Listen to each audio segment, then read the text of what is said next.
محمد وآل محمد صلوات.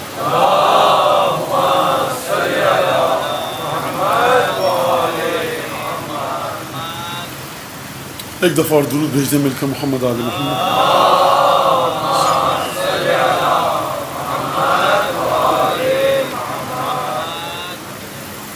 اعوذ باللہ من الشیطان الرجیم. بسم اللہ الرحمن الرحیم.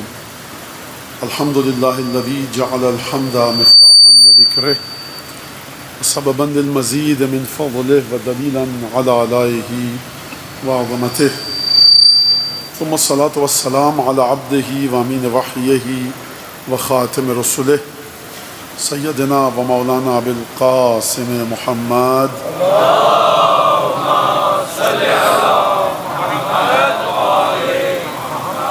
وعلى أهل بيته الطيبين الطاهرين الذين أذهب الله عنهم الرجس وطهرهم تطهيرا.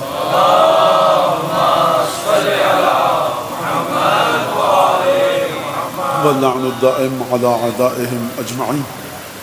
أما بعد فقد قال الله الحكيم في كتابه المجيد أعوذ بالله من الشيطان الرجيم إنا عرضنا الأمانة على السماوات والأرض والجبال فأبين أن يحملنها وأشفقن منها وحملها الإنسان إنه كان ظلوما جهولا.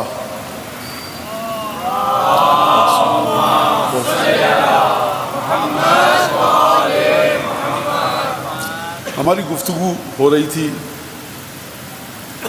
امانت الہیہ اور وراثت کے سلسلے میں کہ خدا کی امانت وراثت میں کس طرح سے آگے بڑھتی ہے. اور جب خدا کی امانت اور وراثت کے ساتھ آگے بڑھتی ہے تو بات یہ ہوئی تھی کہ خدا جب اپنی امانت کے سلسلے کو آگے بڑھاتا ہے تو خدا اس میں اہلیت کا، لیاقت کا خیال رکھتا ہے، قابلیت کا خیال رکھتا ہے. کیونکہ خدا خود ہم سے قرآن میں فرما رہا ہے کہ ان اللہ یأمرکم ان تؤدوا الامانات الی اہلہا. خدا تمہیں حکم دے رہا ہے کہ جو امانت تمہارے پاس ہے وہ اس کو دو جو اس کا اہل ہے، اور امانت میں خیانت مت کرو. علماء نے اس سے یہ قانون نکالا ہے. اب کس طرح سے یہ امانت میں خیانت؟ انہ کان ظلوما جہولا. جس حد تک میں بات کو سمیٹ سکتا تھا اور ممکن تھی میرے لیے گفتگو کرنا، تمام اذہان اور تمام سطح عمری، یعنی جو جن کی عمریں بہت بچے ہیں سطح سنی سے، جو بہت چھوٹے بچے ہیں جن کا سن بہت کم ہے، ان کی بھی سمجھ میں آ جائے اور میں آیت سے بہت زیادہ دور بھی نہ جاؤں. تو اس حوالے کو، اس چیز کو میں نے سامنے رکھتے ہوئے آپ کے سامنے ایک بات پیش کی تھی کہ انہو کان ظلوما جہولا، یہ بہت جاہل ہے، بہت ظالم ہے. تو یہ کس کے لیے ہے کہ جو امانت الہی کے اندر درمیان میں آ کر رکھنا ڈال دے.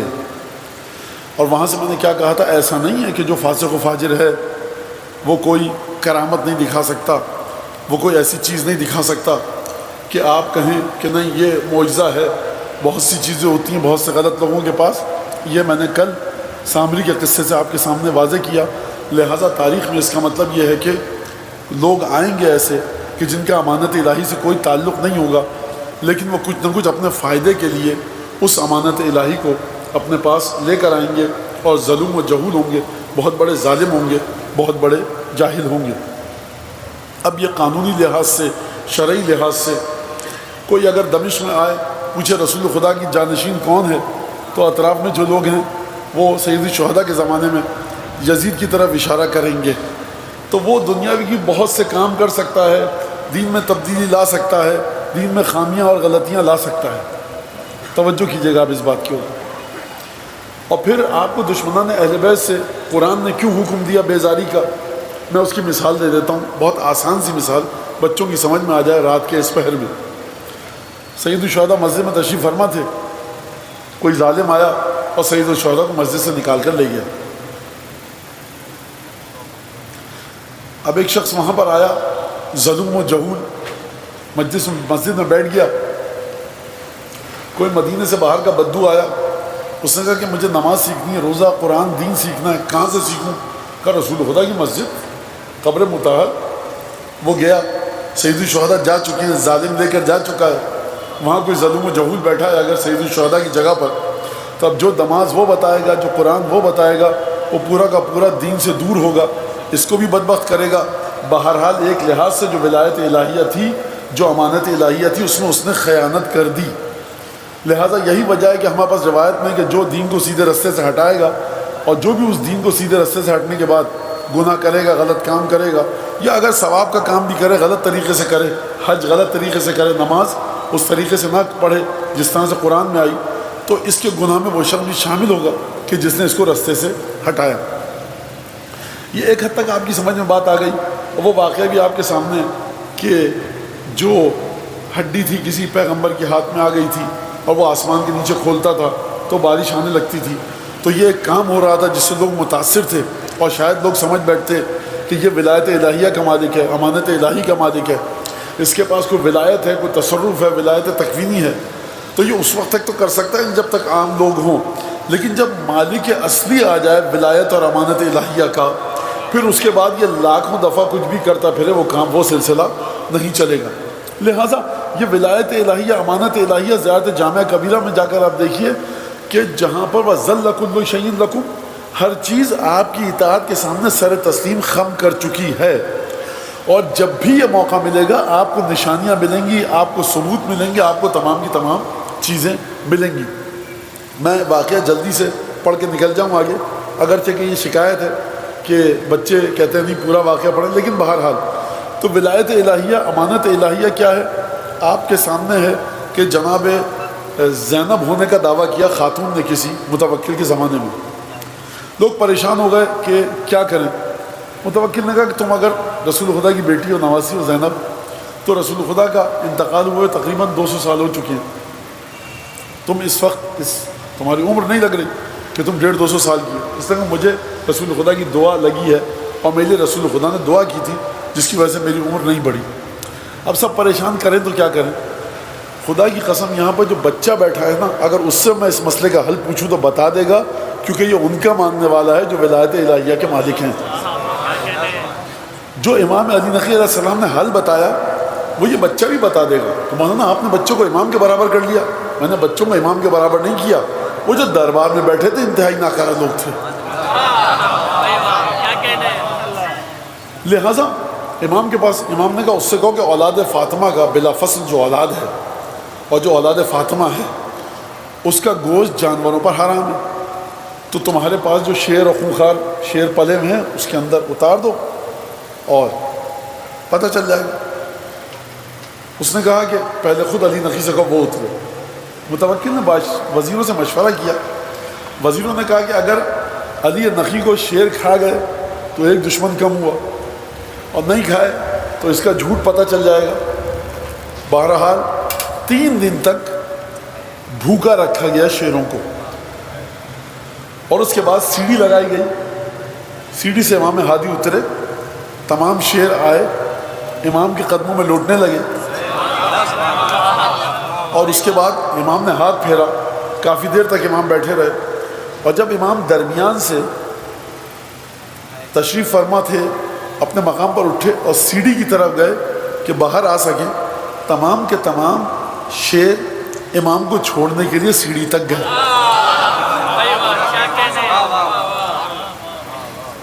کہا کہ اس کو ڈالو، بہت چیخی چلائی، بہرحال اس کو ڈال دیا گیا۔ بادشاہ نے کہا کہ دیکھو اس سے تو ہم جان چھوٹی، لیکن خبردار یہ واقعہ باہر نہ نکلنے پائے۔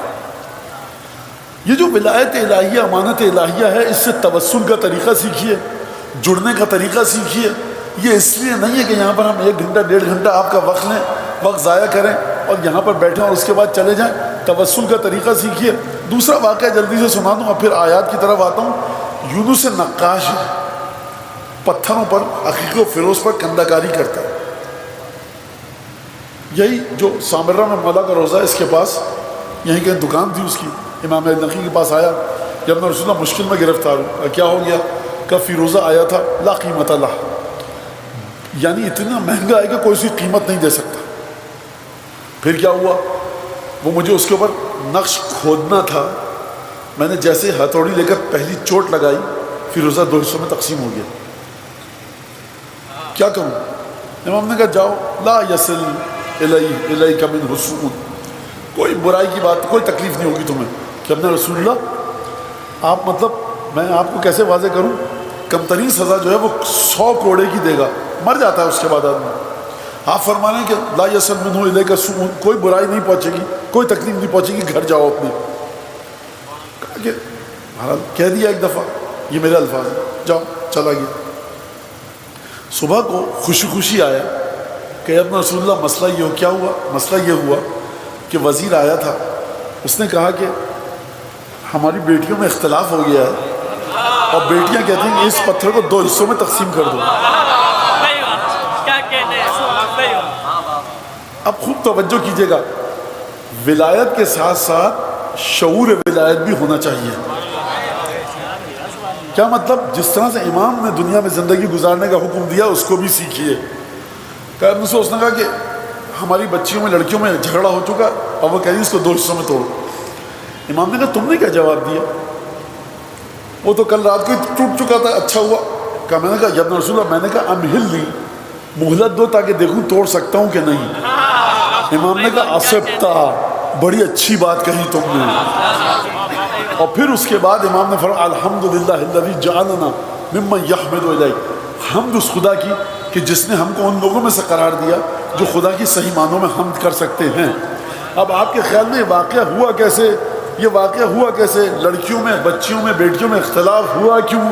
اختلاف نہیں ہوا، صاحب تصرف نے تصرف کیا، ان کے دلوں میں بات ڈالی. تو مشکل وقت میں امام سے مدد مانگنا سیکھیے. یہ صاحب ولایت الہیہ ہیں، یہ صاحب امانت الہیہ ہیں، جو مشکل ہے آپ ان سے مدد مانگنا سیکھیے. اب آج جو گفتگو ہے وہ گفتگو میں تھوڑی سی گفتگو کر کے آیا ہوں بقیہ تفصیل کے ساتھ، تو جو صاحبان وہاں تھے ان سے معذرت کے ساتھ کہ تھوڑا سا ان کا وقت ضائع ہوگا اور بات دہرائی جائے گی. تو سلسلہ یہ ہے کہ امانت الہی، ولایت الہی، اور ہماری گفتگو چل رہی تھی کہ لِيُعَذِّبَ اللَّهُ الْمُنَافِقِينَ وَالْمُنَافِقَاتِ وَالْمُشْرِكِينَ وَالْمُشْرِكَاتِ وَيَتُوبُ اللَّهُ الْمُؤْمِنِينَ وَيَتُوبُ اللَّهُ عَلَى الْمُؤْمِنِينَ وَالْمُؤْمِنَاتِ وَكَانَ اللَّهُ غَفُورًا رَحِيمًا. خدا اس امانت الہیہ کے بعد سزا دے گا، عذاب دے گا. کس کو عذاب دے گا؟ کس کو؟ منافقین کو، منافقات کو، مشرکین کو، مشرکات کو. مشرک عورتیں، مشرک مرد، منافق عورتیں، منافق مرد. اور اسی ولایت الہیہ کی بنیاد پر یتوب اللہ، خدا توبہ قبول کرے گا مومنین اور مومنات کی. تو اس ولایت الہیہ کا تعلق میں مسلسل 2-3 دن سے بتا رہا ہوں کہ آپ کی سمجھ میں آ گیا. اب یہ ولایت الہیہ مختلف طریقے ہیں اس کے، تمام کی تمام وہ دعائیں کہ جو آپ کو دی گئی ہیں وہ ولایت الہیہ سے آپ کو جوڑتی ہیں. زیارت جامعہ کبیرہ ہے، زیارت وارث ہے، شب جمعہ سورہ واقعہ جو پڑھتا ہے اور ہر روز عشاء کے بعد جو سورہ واقعہ پڑھتا ہے وہ امام عصر کے اور جناب امیر کے انصار میں سے شمار کیا جائے گا. مطلب یہ معمولی سی بات ہے؟ نہیں، معمولی سی بات نہیں ہے. یہ آپ سمجھ رہے ہیں کہ امام کہہ رہے ہیں کہ سورہ واقعہ کا پڑھنا، پڑھتے تو بہت سے لوگ ہیں، مسئلہ یہ کہ جو آپ کے دل میں محبت ہے اس کے ساتھ جب سورہ واقعہ کی تلاوت جڑے گی تو وہ یہ کرامت دکھائے گی کہ آپ امام عصر کے اور امیر المومنین کے انصار میں سے شمار ہوں گے.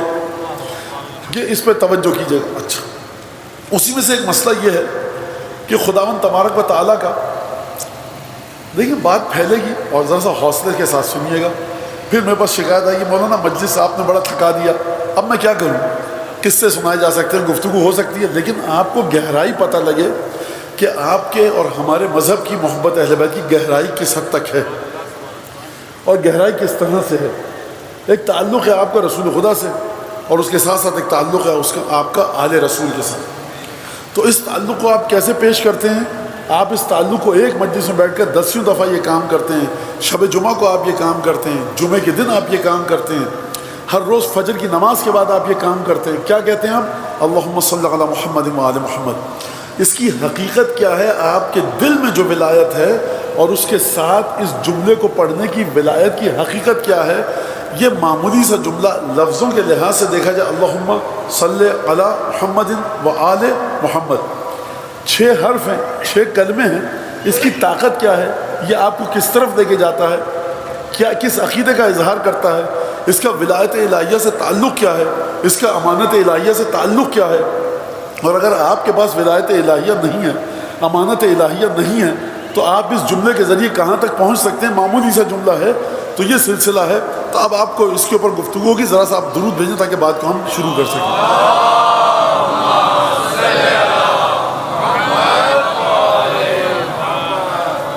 قرآن مجید میں خدا کا ذکر ہے۔ اب یہ دیکھیے، میں پہلے کہہ چکا ہوں، جو لوگ وہاں موجود تھے اس سے پہلے والی مجلس میں، ان سے معذرت کے ساتھ، خداوند تبارک و تعالیٰ ایک ذکر کر رہا ہے جو ذکر آپ حضرات بھی کرتے ہیں۔ وہ کیا ہے؟ خدا فرما رہا ہے ان اللہ و ملائکتہ یصلون علی النبی یا ایھا الذین آمنوا صلوا علیہ وسلموا تسلیما۔ یہ خدا کا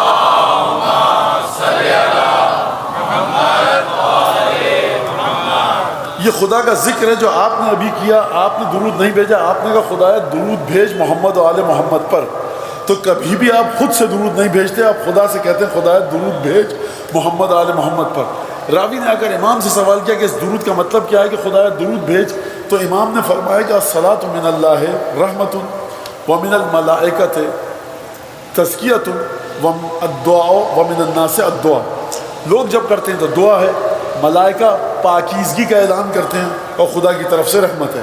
صلوات میں تینوں خصوصیات جمع ہیں۔ دوسری روایت کے اندر فرمایا، چھٹے امام کے پاس راوی آتا ہے اور راوی آ کر پوچھتا ہے یا ابن رسول اللہ یہ صلوات کا معنی کیا ہے؟ تو امام نے فرمایا کہ صلوات کا معنی یہ ہے کہ زکاہ اللہ تزکیۃ اللہ لہو فی السماء یا زکاہ اللہ فی السماء۔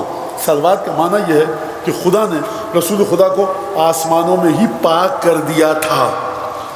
جب آسمانوں میں پاک کر دیا تھا تو راوی نے پوچھا یا ابن رسول اللہ ما معنی تزکیۃ اللہ ایاہ، یہ کیا مطلب ہے اس بات کا کہ خدا نے پاک کیا تھا؟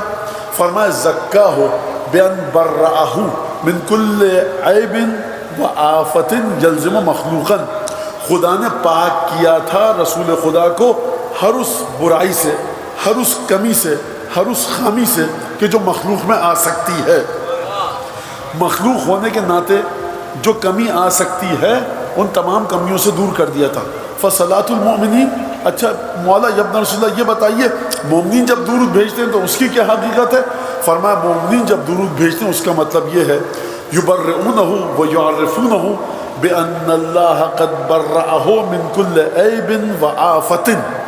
مومنین جب درود بھیجتے ہیں تو رسول خدا کا تعارف کرواتے ہیں، رسول خدا کا انٹروڈکشن کرواتے ہیں، اور یہ اعلان کرتے ہیں کہ ہم یہ جو درود بھیج رہے ہیں دل میں عقیدہ یہ ہے کہ خدا نے ہر اس عیب سے رسول خدا کو دور رکھا ہے کہ جو مخلوقین کے وجود کے ساتھ جڑا ہوا ہے، بنیت خلقہم، جو خلقت بشر کا تقاضا ہے، اور خلقت بشر کے وجود کی وجہ سے جتنی کمیاں، خامیاں، کمزوریاں انسان میں آتی ہیں وہ کوئی بھی رسول خدا میں نہیں ہے۔ جب آپ آنکھیں بند کر کے سو جاتے ہیں تو آپ کی سمجھ میں نہیں آتا گرد و پیش میں کیا ہو رہا ہے۔ جب آپ خواب دیکھتے ہیں تو آپ کو نہیں پتا، کبھی آپ خواب بھول جاتے ہیں، کبھی یاد رہتا ہے، کبھی نماز کی حالت میں شک ہو جاتا ہے، کبھی شک نہیں ہوتا، کبھی اچانک زوردار دھماکے کی آواز آ جائے آپ ڈر جاتے ہیں، خواب دیکھ کے آپ خوف کے عالم میں آ جاتے ہیں۔ جتنی بھی چیزیں انسانی وجود میں نقص شمار ہوتی ہیں، جب تم درود بھیجتے ہو تو اعلان کرتے ہو کہ ہم ان تمام چیزوں سے دور مان کر رسول خدا کو درود بھیج رہے ہیں۔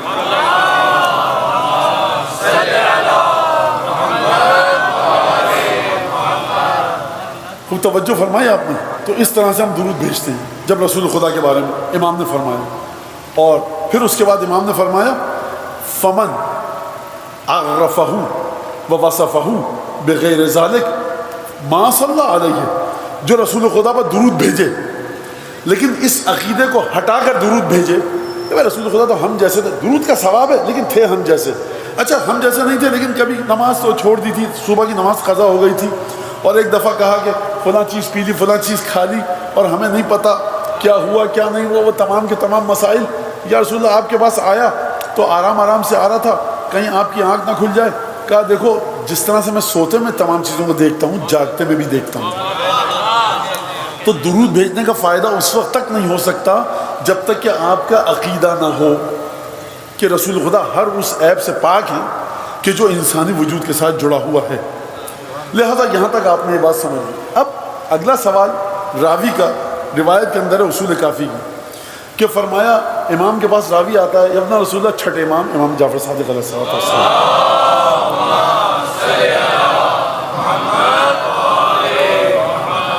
روایت بڑی عجیب ہے اور میں چاہتا ہوں کہ اس کا ایک ایک لفظ ہر بحرف پڑھ کے آپ کو سناؤں. خوب توجہ کیجیے گا, حوصلے سے سنیے گا. یا اپنا رسول اللہ, اس کا معنی کیا ہے کہ السلام علی رسول اللہ. آپ یہاں پہ بیٹھے ہیں جتنے لوگ, پرچہ دیجئے اور سلام. السلام علی رسول اللہ کا مطلب کیا ہے؟ رسول اللہ سلامت رہیں, خیریت سے رہیں, ٹھیک رہیں.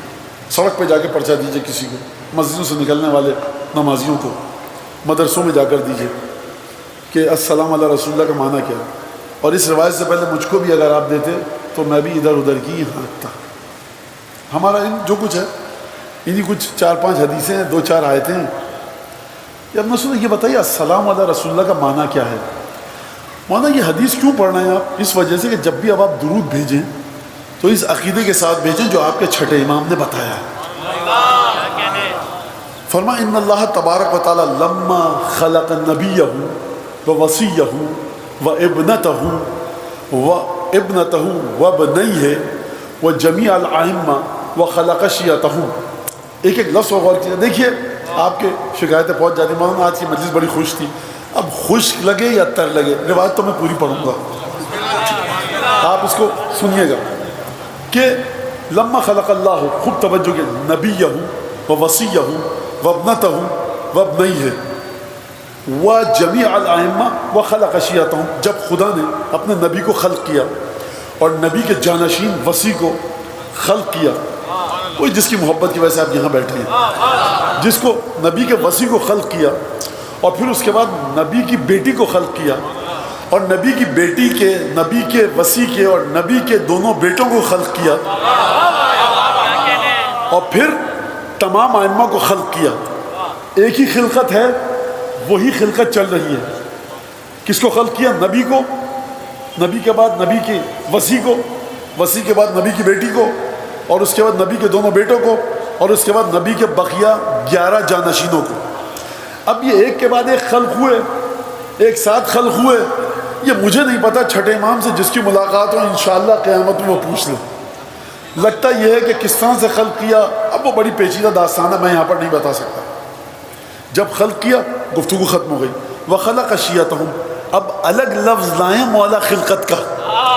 تسلسل وہی ہے, آپ کا تسلسل وہی ہے جو آپ کے امام کا ہے, جو آپ کی شہزادی کا ہے, جو آپ کے رسول کا ہے, جو آپ کے مولا کا ہے. تسلسل وہی ہے لیکن مرتبہ بہت بعد میں ہے. لہذا چھٹے امام نے فرمایا کہ دیکھو شیعتنا خلقوا من فاضل طینتنا, ہماری بچی ہوئی طینت سے تم بنے ہو. اسی وجہ سے جو ہم کو چیز غمگین کرتی ہے تم کو غمگین کرتی ہے, جو ہم کو خوش کرتی ہے وہ تم کو خوش کرتی ہے. غم کے ایام ہیں اہل بیت کے, آپ اپنے گھر میں خوشی نہیں منا رہے. ہاں ہیں بہت سے ناکارہ ایسے لوگ کہ جنہوں نے اپنے ساتھ نام لگایا ہوا مومنین کا, وہ ہر کام کر رہے ہیں. ٹھیک ہے, میں پابندی نہیں لگا سکتا, فقہا نے نہیں لگائی, لیکن کوئی تمیز تہذیب طریقہ ہوتا ہے ان 10 دنوں کا. خوب توجہ کیجئے. لہٰذا میں یہاں پر بات آ گئی ہے, کالے کپڑے جو پہن سکتا ہے پہنے. خواتین سے کہہ رہا ہوں سادے کپڑے پہنے, اور دنیا کو غم امام حسین پر ہنسنے کا موقع مت دیں. یہ وہ لوگ ہیں جو کالے کپڑے کے لیے وہ ڈیزائن, یہ ڈیزائن, بٹن یہاں پہ لگے گا, وہاں پہ اسٹچ آئے گا, یہ ڈیزائن ایسا ہوگا. یہ وہ سرزگاہ سلسلہ نہیں ہے, نسلوں سے برکتیں ختم ہو جائیں گی, نعوذ باللہ. لہٰذا خدا نے جب اپنے نبی کو خلق کیا, نبی کے وصی کو خلق کیا, وصی کے بعد نبی کی بیٹی کو خلق کیا, اور نبی کے وصی کے وہ دونوں بیٹے جو رسول کے بیٹے تھے ان کو خلق کیا. خوب توجہ کیجیے گا. لکھا ہوا ہے روایت میں اس کے 2 بیٹوں کو. کس کے 2 بیٹوں کو؟ علی ابن ابی طالب کے 2 بیٹوں کو, یا رسول خدا کے 2 بیٹوں کو؟ آپ اپنے آقاؤں کی فضیلت کو سمجھیے. دنیا کی کوئی نعمت آپ کو نہ ملے, نعوذ باللہ, ملنی چاہیے. امام حسین نے ہمیں سکھایا دعا عرفہ میں کہ خدا کی نعمتوں کو طلب کرو, سکون سے رہو. یہ بہت بڑی نعمت ہے خود حسن حسین علیہ السلام کی محبت.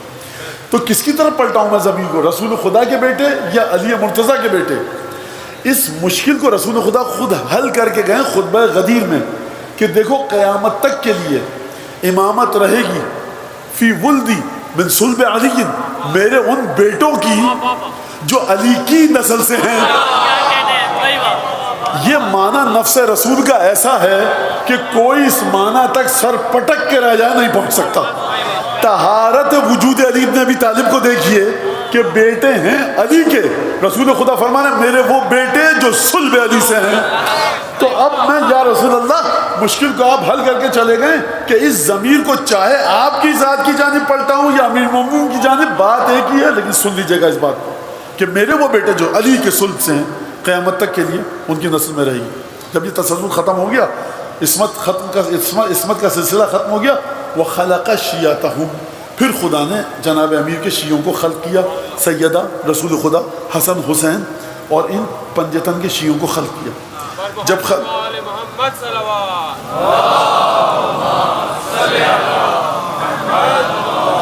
اخذ علیہم المیثاق، جب خلق کیا، اوقات ہے کہ ہماری اور آپ کی، بخدا اسی عقیدے کے ساتھ انشاءاللہ خدا موت دے اور بے حق کے جناب سیدہ اور کریموں کا ہے، یہ کریموں کے نام پہ فرش بچھائے.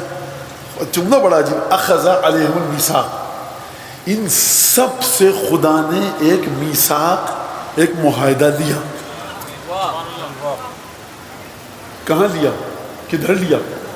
لیا عالم غیب میں جب خلق کیا.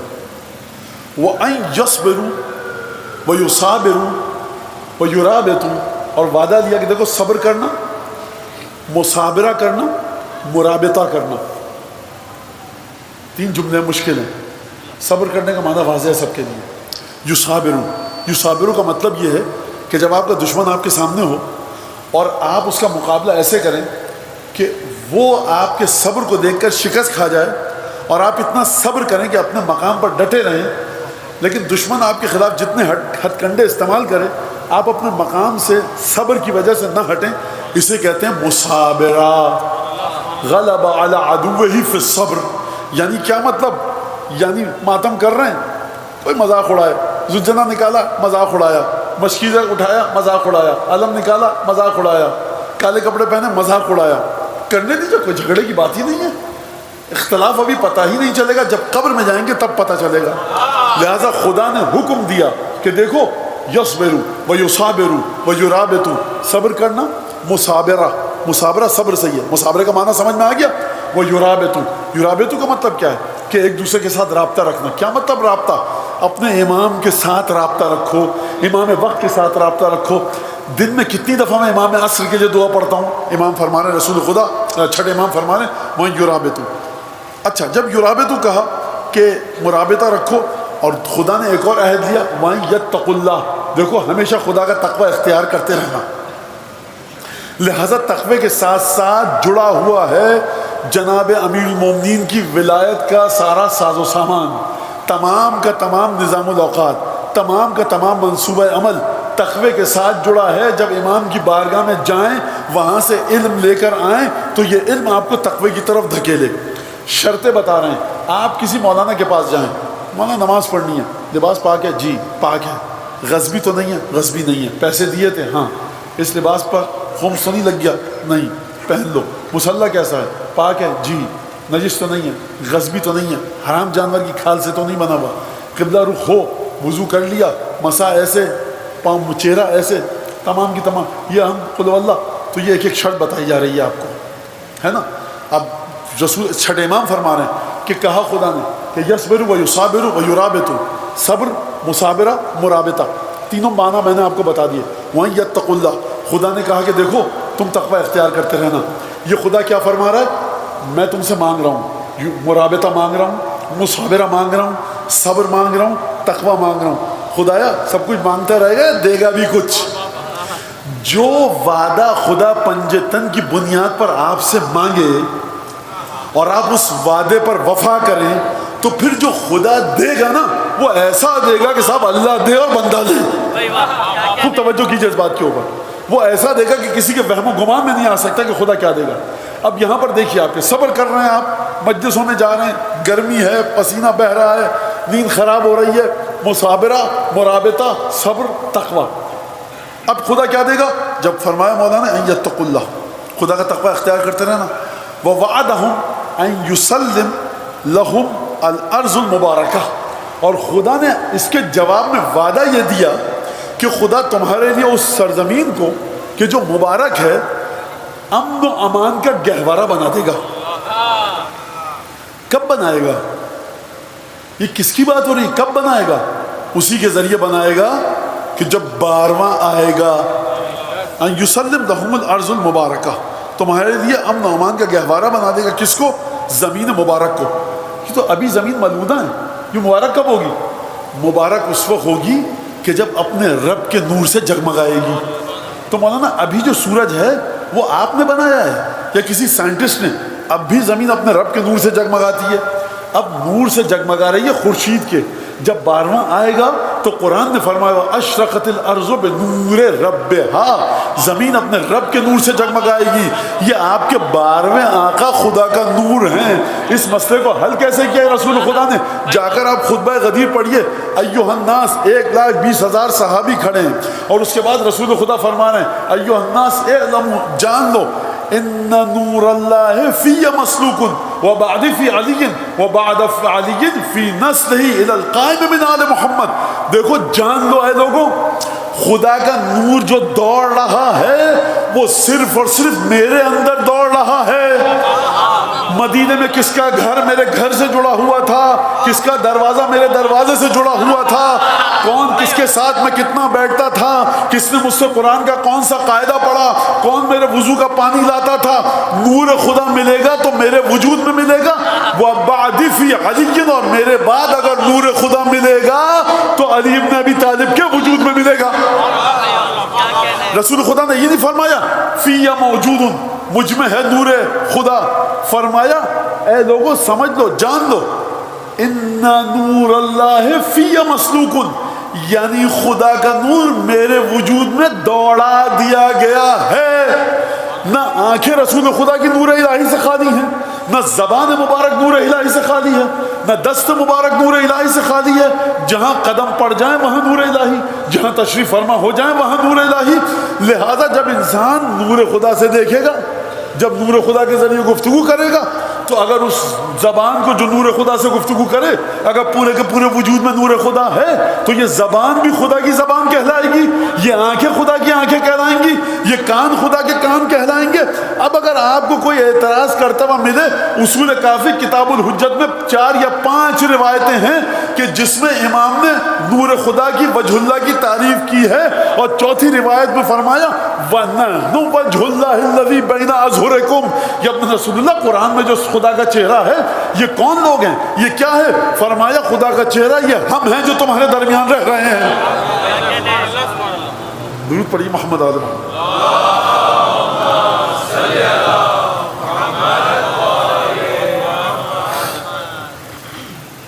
اب اس کے بعد والحرم الآمن، وہ اور جو حرم امن ہے. اس وقت بھی حرم الہی مسجد حرام حرم امن ہے.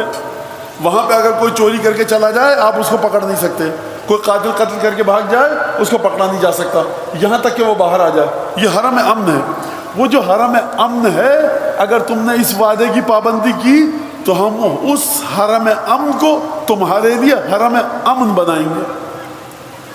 یہ جو پہلے سے حرم امن ہے اس کو خدا کیوں حرم امن بنائے گا؟ یہ تو حرم امن ہے. یہ حرم امن ہے ظاہری لحاظ سے. اس کے بعد تمہارے لیے حرم امن بنے گا کہ تمہیں کسی دشمن کا کوئی خوف نہیں ہوگا. اور پھر اس کے بعد درود پڑھیے ذرا محمد آل محمد.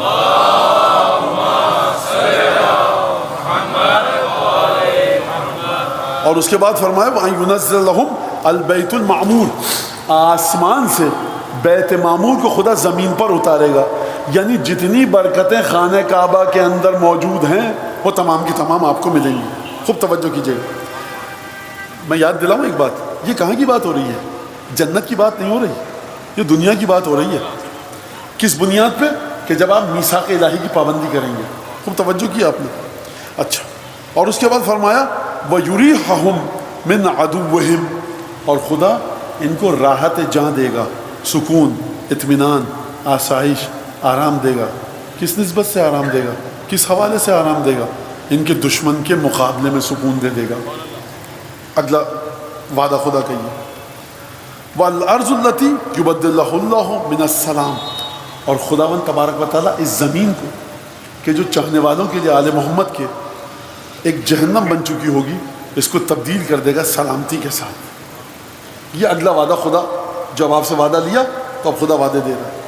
اور اس کے بعد فرمایا وَيُسَلِّمْ مَا فِيهَا لَا شِيَةَ فِيهَا، اور خدا ہر چیز کو آپ کے لیے امن و امان کا گہوارہ کر دے گا. لا شیعۃ فیہا، جو قرآن میں بھی ایک جگہ ہے، اس میں کوئی ملاوٹ نہیں ہوگی، ملاوٹ نہیں ہوگی، جو سکون ملے گا آپ کو اس وقت.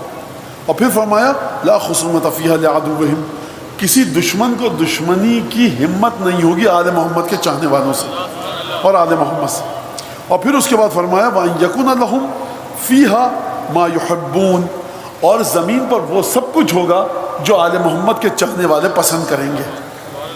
اور پھر اس کے بعد فرمایا وَأَخَذَ، اب جملہ یہ وَأَخَذَ رسول اللہ علی جمیع الائمہ وشیعتہم المیثاق بذالک، اور اس میثاق الہی کو خدا کی طرف سے لیا کس نے؟ اپنے بندوں سے، آئمہ سے رسول خدا نے لیا، 12 اماموں سے رسول خدا نے اس میثاق کو لیا، اور 12 اماموں کے سچے چاہنے والوں سے رسول خدا نے اس میثاق کو لیا کہ تم یہ کام کرو گے، خدا یہ کام کرے.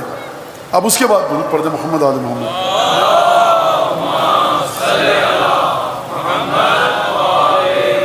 اور پھر فرمایا وَإِنَّمَا السَّلَامُ، لہٰذا جب تم یہ کہتے ہو زری کے سامنے جا کر اپنے گھر سے السلام علیک یا رسول اللہ، الصلاۃ والسلام علیک یا رسول اللہ، تو اس کا معنی جانتے ہو کیا ہے؟ تذکرۃ نفس المیثاق، یہ اسی معاہدے کی جو عالم الست میں، جو عالم ذر میں، جو روز ازل میں رسول خدا کے ساتھ، معصومین کے ساتھ، پنجتن کے ساتھ اور رسول خدا نے تمہارے ساتھ لیا تھا، یہ اسی معاہدے کا ذکر ہے. جب تم یہ کہتے ہو السلام علیک یا رسول اللہ، تو یہ اسی معاہدے کا تذکرہ ہے، یاد دہانی ہے، ریمائنڈر ہے. کیسے ہو گیا یہ ریمائنڈر؟ کیسے یاد دہانی ہو گئی؟ ایسے ہو گئی کہ پروردگار ظہور کے بعد تمام ائمہ جب آئیں گے، رجت ہوگی تو زمین کو سلامتی کا گہوارہ بنا دے گا، سلامتی ہوگی، سلام ہوگا، امن و امان ہوگا. لہذا جب بھی تم کہتا السلام علیک یا رسول اللہ، تو یہ ذکر کرتے ہو رسول خدا کے سامنے کہ یا رسول اللہ مجھے وہ وعدہ یاد ہے. بھئی رسول خدا تو تمہارے سامنے ہوتے نہیں ہیں، تو دیکھیے ہم جہاں بھی ہمارے ائمہ ہوں، ہمارے عقیدے کے مطابق ہمارا سلام ان تک پہنچتا ہے. 10ویں امام کے پاس راوی آتا ہے، کہتا ہے ابن رسول اللہ شقتی بعیدہ ولست اصل الیک فی کل یوم، دور رہتا ہوں آپ کے پاس کیسے آؤں؟ حاجت ہوتی ہے، کوئی ضرورت ہوتی ہے، دعا چاہتا ہوں، مشکل ہوتی ہے، آپ سے کیسے بات کروں؟ فرمایا فلیحرک شفتیہ، تم جہاں بھی اپنے ہونٹوں کو ہلاؤ تمہارا پیغام ہم تک پہنچتا ہے. لہٰذا رسول خدا 6 امام فرما رہے کہ یہ السلام علیکم، یہ جو تم کہتے ہو رسول خدا کا السلام علیک، تذکرۃ لذالک المیثاق، یہ اسی معاہدے کی یاد آوری ہے کہ تم جب رسول خدا سے جا کر کہتے ہو السلام علیک یا رسول اللہ، تو تم رسول خدا کو یاد نہیں دلاتے، تم رسول خدا سے یہ کہتے ہو کہ ہم اس میثاق کے پابند ہیں. اچھا ہوگا کیا جب اس میثاق کے پابند ہیں؟ فرمایا وَتَجْدِيدٌ، اور یہ تجدید ہے، رینیول ہے اس میثاق کا. اور پھر اس کے بعد کس کے اوپر ہے؟ علی اللہ لعلہ ان یعجلہ عز وجل ویعجل السلام لکم بجمیع ما فیہ. یہ تم جو سلام کرتے ہو نا اس طرح سے اللہ کے رسول کو، یہ دعا ہے ایک طرح کی، یا رسول اللہ آپ پر سلام ہو. جب تم سلام کرو گے اس امید کے ساتھ کہ خدا نے جو رسول خدا کے ساتھ وعدہ کیا ہوا ہے، ہو سکتا ہے کہ خدا اتنے سارے مومنین کے سلام کی وجہ سے اس وعدے کو جلدی پورا کر دے جو نہ جانے کب پورا ہوگا. لہٰذا ظہور کی تیاری ایسے نہیں ہوگی کہ آپ کچھ کام، صاحب یونیورسٹیاں بنائیے، ACC تربیت کیجئے، ڈاکٹر بنائیے، تاکہ امام آئیں گے تو ڈاکٹر کی ضرورت پڑے گی تو آپ کیا کہیں گے؟ وہ جب آنے والا آئے گا اس کو خود پتا ہے کہ کیا ہوگا، جو روایتوں میں آپ کو بتایا گیا اس پر عمل کیجئے. قائم آل محمد بلندتر صلوات.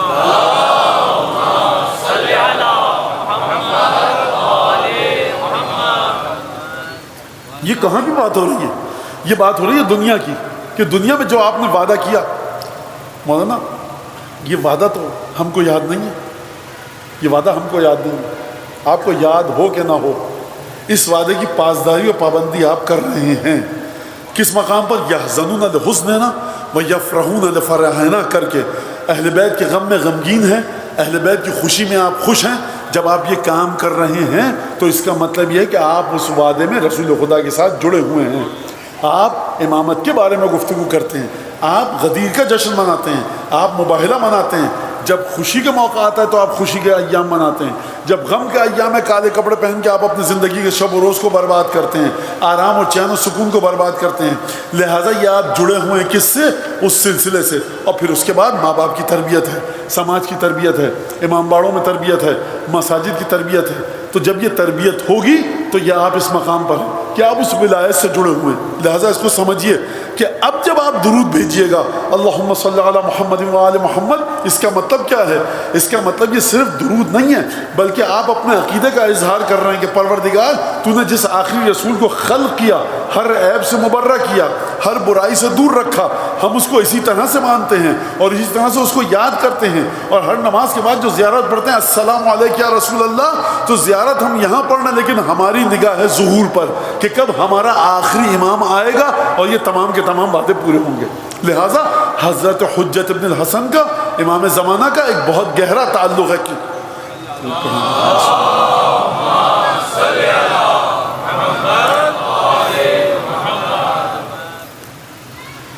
اب یہ جب تسلسل چل رہا ہے، ہر دور کے مومنین نے اس دور کے امام سے اپنے رابطے کو برقرار رکھا ہے۔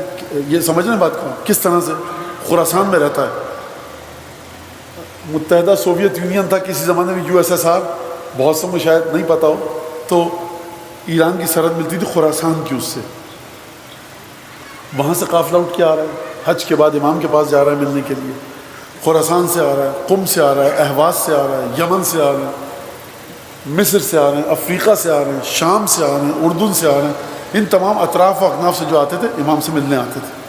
اور پھر جو روایت ہے ہمارے پاس کہ تم حج کے بعد آؤ، وَإِنَّ مِن تَمَامِ الْحَجِّ، حج تمہارا ناقص ہے اگر مکے کے اعمال انجام دینے کے بعد امام وقت کی بارگاہ میں حاضر نہ ہو، اور اس کے بعد آؤ ثم عرض علینا نصرتک، اور اس کے بعد آ کر ہمارے سامنے اپنی نصرت کو پیش کرو، کہو کہ یا اے امام صادق، آپ کو کسی قسم کی مدد تو درکار نہیں ہے، آپ کو ہماری کوئی ضرورت تو نہیں ہے، اگر امام حکم دے کہ رک جاؤ تو رک جاؤ، اجازت دیں تو گھر جاؤ۔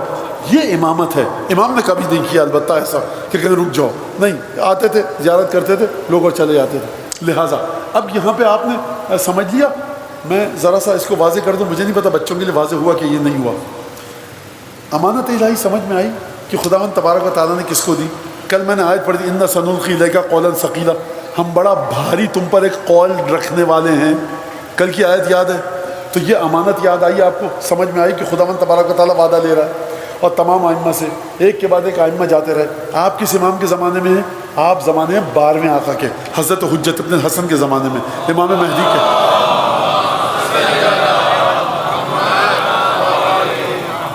امام مہدی کے زمانے میں ہیں آپ۔ تو اب اس وقت کے امام سے کیسے رابطے کو برقرار رکھا جائے؟ زیارت آل یاسین آپ سب کو پتہ ہے۔ اس زیارت آل یاسین کے بعد ایک دعا ہے، اس دعا کے اندر کیا کہا جاتا ہے؟ آغاز کیسے ہوتا ہے؟ اللہم صلی علی محمد کلمت نورک و نبی رحمتک، پروردگار درود بھیج محمد مصطفیٰ پر جو تیرے نور کا کلمہ ہے اور رحمت کا نبی ہے، نور کا کلمہ ہے اور رحمت کا نبی ہے۔ اور اس کے بعد دعائیں ہیں تمام کی تمام، پروردگار میری بصیرت کو کیا عطا فرما، میرے سینوں کو کیا چیز عطا فرما، میرے قلب کو کیا چیز عطا فرما، وہ مودتی دور الموالات لمحمد و آل محمد، اور میرے اندر جو محبت کا مودت کا مادہ ہے نا اس کو بھر دے آل محمد کی موالات سے، یعنی کوئی بھی جگہ مودت کا مادہ آپ میں خالی نہ ہو۔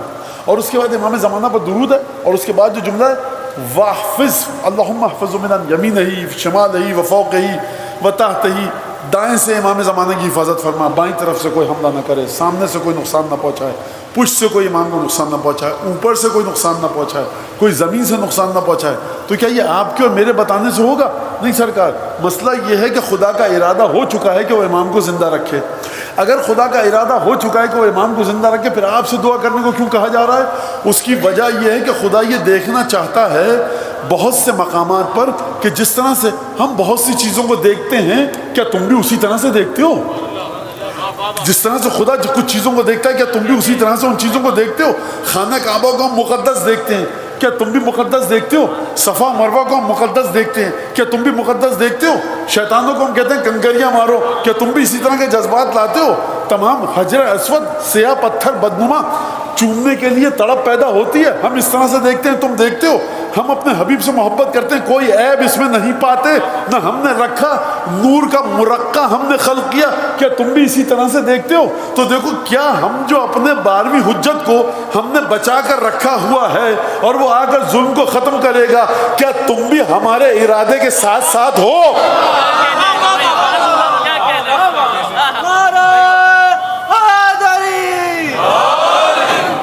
کیا مطلب اس کا؟ قرآن کی طرف چلیے، ارادے کے ساتھ جب ارادہ جڑ جائے، قرآن مجید میں خدا نے فرمایا من یشفع شفاعتا حسنتا یکن لہ نصیب منہا ومن یشفع شفاعتا سیئتا یکن لہ کفل منہا، جو برے کام میں کسی کی شفاعت کروائے گا اس کو برے کام کا اتنا ہی گناہ ملے گا جتنا برا کام کرنے والے سے، ومن یشفع شفاعتا حسنا، اور جو اچھے کام میں کسی کی شفاعت کروائے گا اس کو لامحدود انعام ملے گا۔ شفاعت کا مطلب کیا ہے؟ شفاعت کا مطلب ہے کسی چیز کے ساتھ دوسری چیز کو جوڑنا۔ موالات کا مطلب کیا ہے؟ کہ بلا فاصلہ جب ایک چیز جائے اس کے پیچھے دوسری چیز آئے۔ وضو میں آپ سے کیا کہا جاتا ہے؟ موالات کو قائم رکھیے، یعنی چہرہ دھویا، گئے کھانا کھایا 15-20 منٹ بعد اور آ کر دایاں ہاتھ دھویا، پھر چائے کا ایک کپ پیا، آ کر بایاں ہاتھ دھویا، یہ موالات نہیں ہے۔ یعنی جیسے ہی چہرہ دھلے دایاں ہاتھ دھل جائے، جیسے ہی دایاں ہاتھ دھلے بایاں ہاتھ دھلے، جیسے ہی بایاں ہاتھ دھلا سر کا مسا ہو، سر کا مسا کرتے ہی دائیں پیر کا دائیں ہاتھ سے مسا ہو اور بائیں پیر کا بائیں ہاتھ سے، ان کے بیچ میں کوئی عمل ایسا نہ آئے کہ جو ان کے تسلسل کو خراب کر دے۔ تو دیکھو موالات جو ہے نا آل محمد کے ساتھ، جب رسول خدا گئے فوراً علی مرتضیٰ آ جائیں، علی مرتضیٰ جائیں، حسن مجتبیٰ آ جائیں، حسن جائیں، سید الشہداء آ جائیں، رتی برابر بھی ایک لمحے کا فاصلہ نہ ہو۔ حسن مجتبیٰ شہید ہو گئے، دیکھتے ہیں جا کر چیک کرتے ہیں، سوچیں گے، استخارہ کریں گے، اپنے گاؤں کے مولانا سے پوچھیں گے، خبردار فاصلہ نہ آئے۔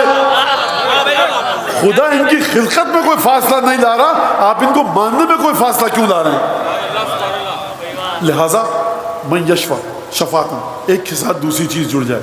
تو کیا ترجمہ کہا؟ کہ جو بھی چیز کسی چیز کے اچھائی میں شفاعت کرے گا اس کو لامحدود چیزیں ملیں گی۔ خوب توجہ کیجیے گا، یہ لامحدود ذہن میں رکھیں بچے، کوئی حساب کتاب کے بغیر ملیں گی جو اچھے کام میں شفاعت کروائے گا، اور جو برے کام میں شفاعت کروائے گا اس کو پورا پورا گناہ ملے گا، جتنا گناہ اس کا اتنا گناہ اس کو ملے گا۔ لیکن اچھے کام میں کیا کہا؟ اچھے کام میں جڑ جاؤ، کوئی حساب کتاب نہیں ہوگا، بغیر حساب کتاب کے ملے گا اچھے کام میں۔ تو خدا کا ارادہ یہ ہے کہ امام کے اوپر نہ اوپر سے حملہ ہو، نہ زمین سے، نہ دائیں سے، نہ بائیں سے، نہ سامنے سے، نہ پیچھے سے۔ خدا طویل عمر کر رہا ہے امام کی، آپ کیوں کہہ رہے ہیں؟ آپ کے کہنے سے کرے گا، آپ خود محتاج ہیں حضرت حجت کے، تو پھر آپ کیوں کہہ رہے ہیں؟ آپ کہیں مولانا ابھی تو آپ نے خود قانون بتایا جو بھی اچھے کام میں جڑ جائے، تو اس کا رب کیا ہے؟ مولانا اگر کوئی انسان نماز پڑھے، ہم کہیں کہ ان کو نماز پڑھنے کی اجازت دے دیجئے، تو یہ جو نماز پڑھیں گے لامحدود ثواب مجھے اس نماز کا ملے گا۔ آپ کہتے ہیں کہ بھائی ان کو وضو کروا دیجئے، تو یہ وضو کر لیں گے، لامحدود ثواب مجھے ملے گا۔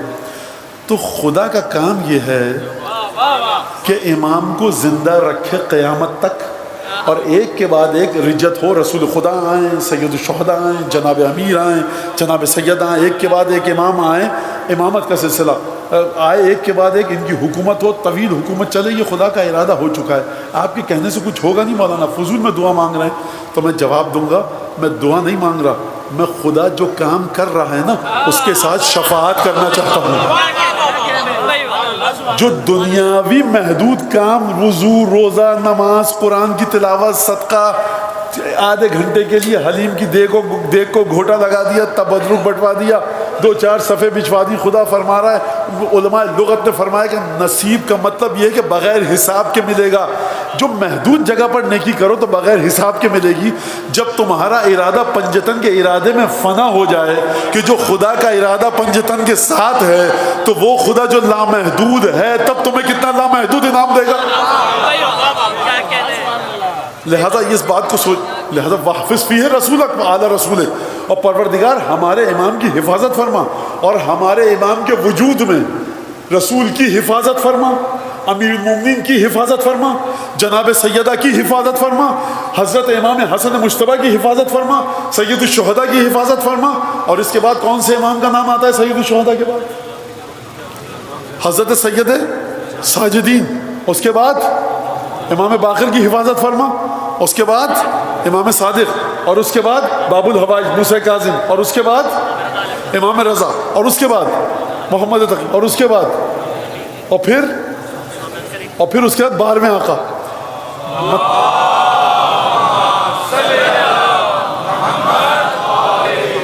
مطلب کیا ہے اس کا کہ امام کے وجود میں ان 13 کی حفاظت فرما، ان 12 کی واپس فی رسولک، رسول کی حفاظت فرما امام کے وجود میں، اور امام کے وجود میں 13 کے 13 معصومین کی جو مزید ہیں ان کی حفاظت فرما، یعنی 12 معصومین ہوں گے۔ ایک رسول خدا کے بارے میں بات ہو گئی، ایک خود حضرت حجت ہے، 14 میں سے 2 کا مسئلہ واضح ہو گیا، تو بچے کتنے؟ 12۔ تو امیر مومنین سے لے کر حضرت حجت کے وجود میں امام عسکری تک کی حفاظت فرما۔ اس کا مطلب کیا ہے؟ تو جنت پکار کر کہے گی پروردگار عالم سے، پروردگار ربی انکا وعدتنی ان تزیننی بالرکنین، پروردگار تو نے مجھ سے وعدہ کیا تھا کہ مجھے زینت دے گا 2 ستونوں کے ذریعے جنت کے۔ وہ ستون کہاں ہیں؟ خدا جواب دے گا علم ازین کا، کیا میں نے تجھے زینت نہیں دی ہے حسن اور حسین تجھ میں رکھ کر؟ جب خدا یہ جملہ کہے گا اور امام حسن اور امام حسین کی تجلی اور نورانیت جنت کے سامنے آئے گی، روایت کے الفاظ فماست الجنہ کما تمیس العروس، جنت اس طرح سے اترائے گی، جنت اس طرح سے فخر کرے گی کہ جس طرح تازہ دلہن اپنے دلہن کے لباس میں، نئے لویلے لباس میں قدم بڑھا کر شوہر کے گھر کی طرف جاتی ہے۔ یہ روایت کے الفاظ ہیں۔ لہٰذا حضرت امام مجتبیٰ اور حضرت سید الشہداء یہ کہاں سے آیا ان دونوں شہزادوں میں؟ یہ آیا کہاں سے؟ اب آخری آیت اور اس کے بعد پھر میں آتا ہوں مصائب کی طرف۔ سورہ حدید میں پروردگار عالم آخری نتیجہ آج کی تقریر کا، دیکھیے مجھے پتہ ہے گفتگو خشک ہوئی ہے، لیکن یہ خشک ہو کہ تر ہو، یہ بات آپ تک پہنچنی چاہیے کہ امام کا وجود یعنی کیا، درود یعنی کیا، یہ پہنچے گا۔ مجھے آپ کی تھکن کا اندازہ ہو رہا تھا، اور جو کوفت آپ کو ہو رہی تھی بعض کو، اس کا بھی اندازہ تھا، لیکن سرکار دیکھیے یہ تو اب سننا پڑے گا آپ کو۔ سورہ حدید کی 28ویں آیت میں خدا فرما رہا ہے یا ایھا الذین آمنوا اتقوا اللہ وآمنوا برسولہ۔ عجیب، واقعاً عجیب آیت ہے۔ اے ایمان لانے والوں، تقوی اختیار کرو اور اللہ کے رسول پر ایمان لے آؤ۔ مجھ سے کوئی کہے اگر مولانا مسلمان ہو جائیے، آپ سے کہوں مسلمان ہو جائیے، آپ کل سے مجلس میں نہیں آئیں گے، کہ عجیب بدتمیز مولانا صاحب ہیں۔ خدا کہہ رہا ہے تمام مسلمان یا ایھا الذین آمنوا، ایک تو پہلے یہ انسان بن جاؤ، اتقوا اللہ، اور اس کے بعد آمنوا برسولہ، اللہ کے رسول پر ایمان تو لے آؤ۔ تو یہ کون سا ایمان ہے؟ اور جو مکہ مدینے میں ہر شخص ایمان لاتا پھرتا ہے، وہ کون سا ایمان ہے؟ ایمان، خوب توجہ کیجیے گا، مجلس کا میرے خیال سے ماحصل نوجوان بچوں کے لیے یہ جملہ ہوگا۔ نوجوان اس لیے بیچارے آتے ہیں اپنے ایک خاص ذہنیت کے ساتھ، ان کا حق ہے، اور یقین کیجیے کہ آپ دعا کیجیے، میں اتنی کوشش کرتا ہوں کہ آپ یہاں سے جو آپ چاہتے ہیں فضائل سننا وہ سن کے جائیں، اور جو آپ کے دل میں تڑپ ہے، اور یہ آپ کا حق ہے، یہ فرش اعضا کا حق ہے کہ مولانا ایسے فضائل بتائیے کہ ہمارے اندر معرفت زیادہ ہو، اور یہ امام کی طرف سے ہم کو حکم بھی ہے۔ الراویۃ لاحادیثنا یشد بہ قلوب شیعتنا اشد علی ابلیس من الف عابد، 10 لاکھ ابلیسوں سے زیادہ گراں گزرتا ہے شیطان کو، 10 لاکھ اشد علی الف عابد، 10 لاکھ عبادت گزار جب عبادت کرتے ہیں شیطان کو برا لگتا ہے، 10 لاکھ عبادت گزار عبادت کر رہے ہیں۔ ایک ایسا شخص ہو جو اہل بیت کی حدیثیں پڑھ کے سنائے، جس سے چاہنے والوں کے دل مضبوط ہوں، 10 لاکھ ایک طرف، یہ ایک طرف، تب بھی اس کا وزن زیادہ ہے۔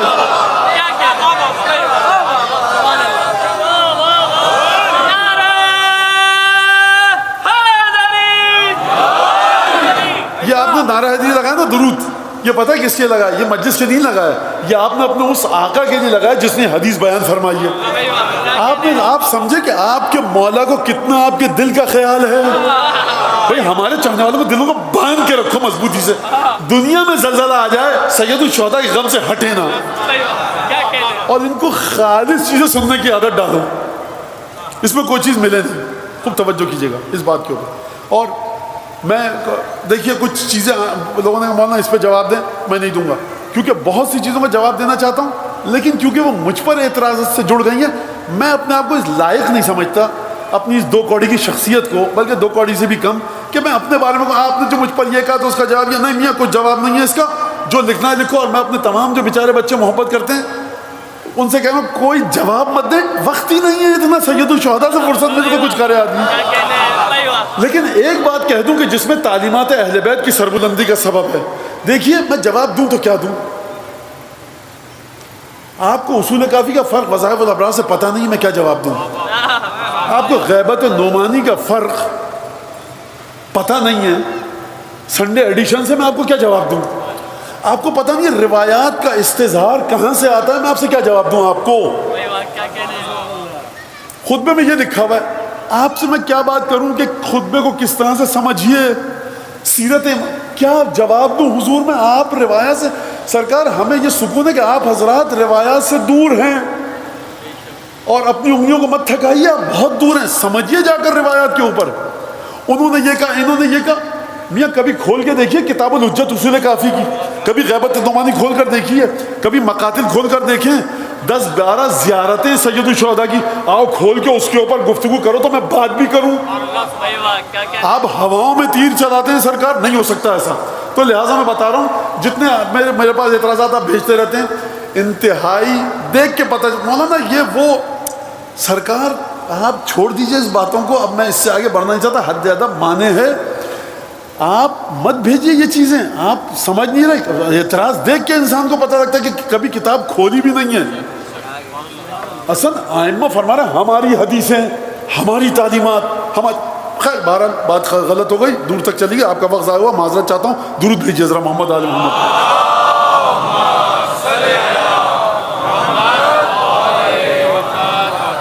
جناب امام سجاد کی سیرت, خطبہ رکھیے امام سجاد کا. کوفے کا الگ خطبہ ہے, شام کا الگ خطبہ ہے. پہلا خطبہ جناب زینب کا مقتل میں, دوسرا خطبہ بازار کوفہ, تیسرا خطبہ دربار کوفہ, چوتھا خطبہ دربار شام. یہ 4 خطبے ہیں, اسی پر گفتگو کیجیے آپ. امام سجاد کا خطبہ کہ جو دربار شام میں ہے, امام سجاد کا خطبہ کہ جو بازار کوفہ میں ہے, جو دربار کوفہ میں. کوئی تو ڈاکومنٹڈ ثبوت ہو. آپ بچوں کے ذہن کو خراب مت کیجیے حضور. یاد رکھیے گا کہیں کسی دین کی کسی مسئلے میں یہ نہیں کہا گیا کہ اس کی تگ و دو کرو کہ آج اگر امام حسین ہوتے تو کیا کرتے, آج جناب امیر ہوتے تو کیا کرتے. تو یہی سوچتے رہیے بیٹھ کر, توضیح مسائل گھر میں رکھی کیوں ہیں, استفتاء کیوں کرتے ہو, لکھ لو بیٹھ کے سوچو کمرے میں کہ آج امیر مومنین ہوتے تو کیا کرتے. جناب امیر کی شخصیت اتنی ہلکی ہے کہ ہیچ مدان سوچے کہ کیا کرتے اور کر گزرے.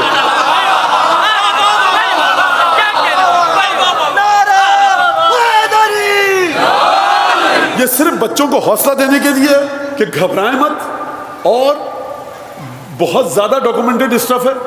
اور میں قطعاً اپنا دفاع نہیں کر رہا کیونکہ میں نے وہ اعتراضات کا جواب نہیں دیا جو مجھ پر ہوئے. نہیں, میرا کام ہے صرف یہ کہ غم سید الشہداء کو خالص کیسے منایا جائے. جس کو جتنا جو چیز ایڈ کرنی ہے ایڈ کرے.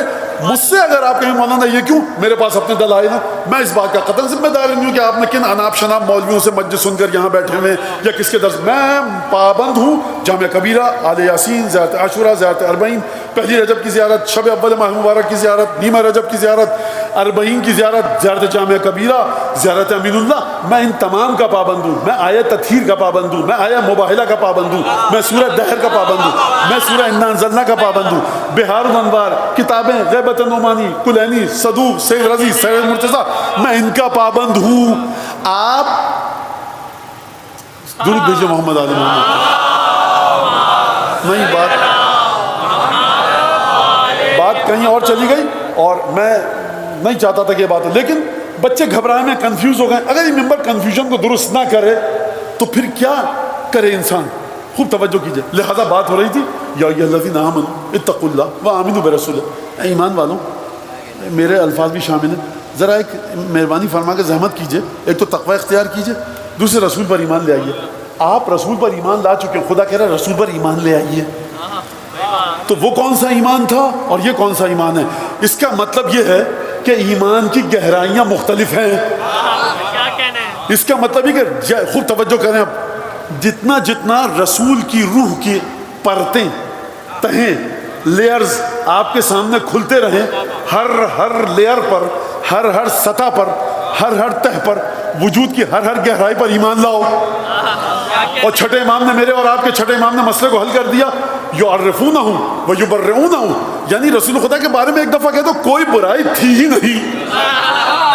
کیا کہنا ہے؟ اب اگر کوئی احمق، نابلد، گنوار انسان یہ کہے کہ رسول خدا بد اخلاق تھے، چاہے کتنے بالش کی داڑھی ہو، کسی سفید یا کالا امامہ ہو، بھاڑ میں جائے، جھک مارے، کیا ہم سے مطلب؟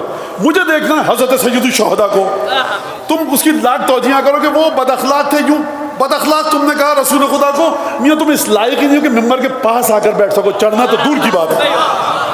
اور اس کے بعد صاحب دیکھیے وہ بہت بڑے عالم ہیں سرکار، دیکھیے مثلہم کمثل الحمار یحمل اسفارا بئس مثل الذین کذبوا بآیات اللہ واللہ لا یہدی القوم الظالمین. خداوند تبارک و تعالیٰ ان گدھوں کی سی مثال ہوتی ہے، کتابیں لاد دو لیکن اٹھا نہیں سکتے کتابوں کو بوجھ. بنیادی ترین چیز مذہب تشیع کی یہ ہے کہ رتی برابر امام کی سوچ میں غلاظت نہیں تھی، رتی برابر. اب اگر کوئی کہے کہ امام صادق کے دل میں غلط افکار آتے تھے تو امام استغفار کرتے تھے، امام کو سزا ملتی تھی. اپنے مرج تکلیف کے بارے میں کیوں نہیں کہتے میاں تم یہ کیوں نہیں کہتے اس بات کو؟ اب بہت سے لوگ ہیں جنہوں نے مجھ پر بہت، مولانا یہ باتیں مت کیجیے گا. دیکھیے میں اس بہت حد ادب کے ساتھ بول رہا ہوں، مولانا ادب کر رہے ہیں، اور جب تم ادب نہیں کر رہے رسول خدا کا چھٹے امام کا تو تم کسی ادب کا مستحق نہیں ہو. چھٹے امام کے دل میں غلط خیال آتے تھے. آیت تطہیر کہاں چلی گئی؟ رسول خدا کے بارے میں قرآن فرما رہا ہے یا ایھا الرسول انا ارسلناک شاہدا ومبشرا ونذیرا وداعیا الی اللہ باذنہ وسراجا منیرا. رسول خدا غدیر کے خطبے میں فرما رہے ہیں خدا کا نور میری ذات میں دوڑ رہا ہے، اور میرے بعد علی میں، علی کے بعد حسن، حسین، سید ساجدین، زین العابدین، محمد باقر، جعفر صادق. اور یہاں پر آپ مقرر سے سن رہے ہیں امام صادق کو دیکھیے، ان کے بھی دل میں غلط خیال آتے تھے، امام استغفار کرتے تھے اور امام کو کبھی کبھی سزا بھی ملتی تھی. میں تمہاری بات مانوں یا اپنے رسول کی بات مانوں؟ نور خدا کا مالک ہے میرا رسول اور میرے 12 امام. لہذا جتنا میں نے برداشت کیا ہے 6-7 دن میں، اب آج برداشت نہیں ہو رہا، کیونکہ اب قصور اس کا ہے جس نے مجھے یہ چیزیں بھیجی ہیں. مولانا یہ اس کی توجہ کچھ نہیں ہو سکتی میاں، کوئی توجہ نہیں ہو سکتی اس بات کی. خوب اچھی طرح سن لو، کرنا ہے جو کام کیجئے، توجہ کچھ نہیں ہو سکتی. چلیے آیت کے اوپر، یا ایھا الذین آمنوا اتقوا اللہ وآمنوا برسولہ، اے ایمان لانے والوں اللہ کا تقوی اختیار کرو اور رسول پر ایمان لے آؤ. اس کا مطلب ہے کہ خدا کہہ رہا ہے تم ایمان لا چکے ہو، کلمہ پڑھ چکے ہو، لیکن تمہارا ایمان ناقص ہے. رسول کے وجود کی تہیں جب کھلیں، جب گہرائیاں کھلیں، ہر کمال کو دیکھو کہ آمنا وصدقنا. کہاں پر سکھایا گیا؟ سورہ بقرہ میں، آمنا الرسول بما انزل الیہ من ربہ والمؤمنون. رسول خدا ہر اس چیز پر ایمان لاتے ہیں اللہ کے رسول جو خدا کی جانب سے نازل ہوتا ہے. والمؤمنون، تمام کے تمام مومنین ایمان لاتے ہیں ہر اس چیز پر جو رسولوں پر نازل ہوتا ہے. آج ایک چیز کی گہرائی کھلی، کل دوسری چیز کی، پرسوں تیسری چیز کی، ترسوں چوتھی چیز کی. جیسے جیسے رسول کے وجود کی گہرائیاں کھلتی جائیں اسی طرح سے ایمان لاتے رہو. اس کا مطلب ہے کہ وہ ایمان اور ہے، یہ ایمان اور ہے. یا ایھا الذین آمنوا، یہ ایمان اور ہے. اتقوا اللہ وآمنوا برسولہ، تقوی اختیار کرو اور رسول پر ایمان لے آؤ. جب تم یہ کام کرو تو کیا ہوگا؟ یؤتکم کفلین من رحمتہ، تو اللہ تبارک و تعالیٰ تمہیں رسول کی رحمت کے دونوں حصے دے گا. اور وَيَجْعَلْ لَكُمْ نُورًا تَمْشُونَ بِهِ، اور خدا تمہارے لیے ایک نور دے گا تم کو جس کی مدد سے تم چلو گے. اور اس کے بعد فرمایا کہ دیکھو پروردگار عالم غفور الرحیم ہے. کیا ہے؟ انہ غفور الرحیم، خدا غفور الرحیم ہے. یہ غفور الرحیم یاد آیا آپ کو کہاں پر تھا؟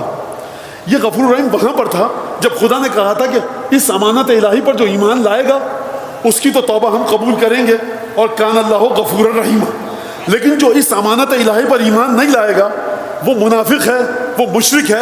اسی امانت کے ذریعے اس کو سزا ملے گی، ماننے والے کو اسی امانت کے ذریعے توبہ قبول ہوگی.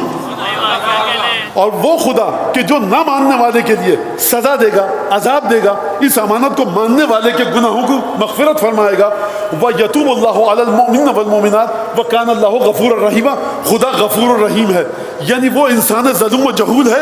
یہاں خدا غفور و رحیم ہے, جو اس امانت کو مانے گا خدا اس کے تمام گناہوں کو معاف فرمائے گا. یہاں فرمایا دیکھو یؤتکم کفلین من رحمتہ, اگر رسول خدا کے وجود میں جو ہر چیز چھپی ہوئی ہے اس پر ایمان لاؤ گے تو سب سے پہلے جو خدا تمہیں تحفے دے گا وہ یہ تحفے دے گا کہ رسول خدا کے وجود کے دونوں رحمتوں کے حصے تم کو دے گا. اور اس کے بعد فرمایا وَيَجْعَلْ لَكُمْ نُورًا تَمْشُونَ بِهِ, خدا تمہیں ایک نور دے گا جس کے ذریعے تم لوگوں کے درمیان چلو پھرو گے. اور یغفر لکم, خدا تمہارے تمام گناہ معاف کر دے گا. اور انہ غفور الرحیم, خدا غفور الرحیم ہے.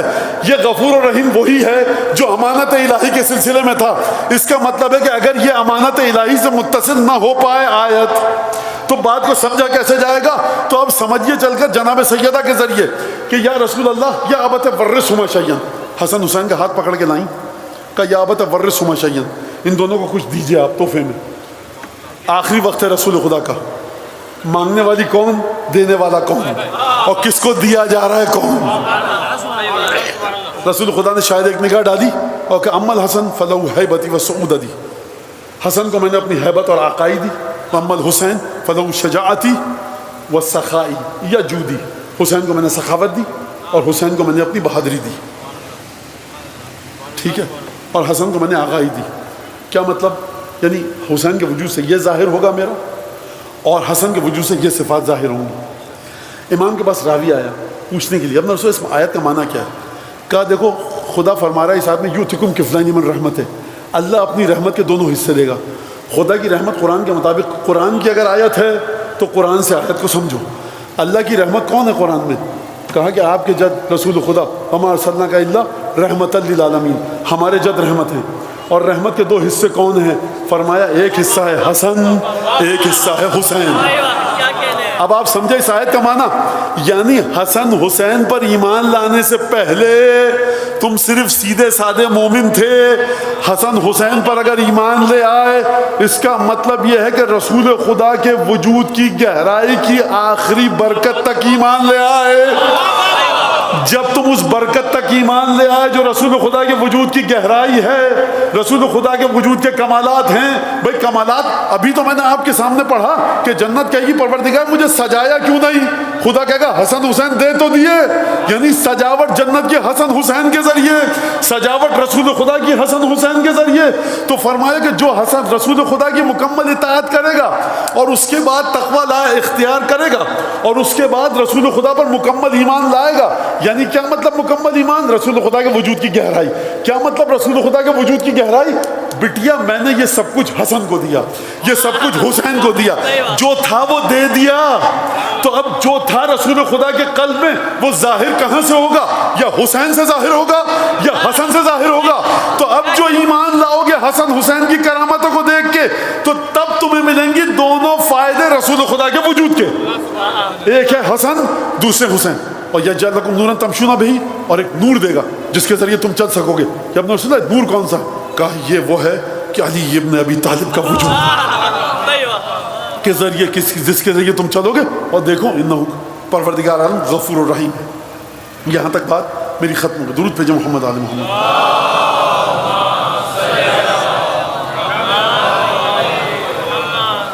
وقت ہمارا گزر چکا ہے اور میں چاہ رہا تھا کہ قصیدہ چھوٹا سا پڑھوں, لیکن بہرحال بہت وقت ہو گیا اور آج مسائل بھی ظاہر سی بات ہے کہ طویل ہیں.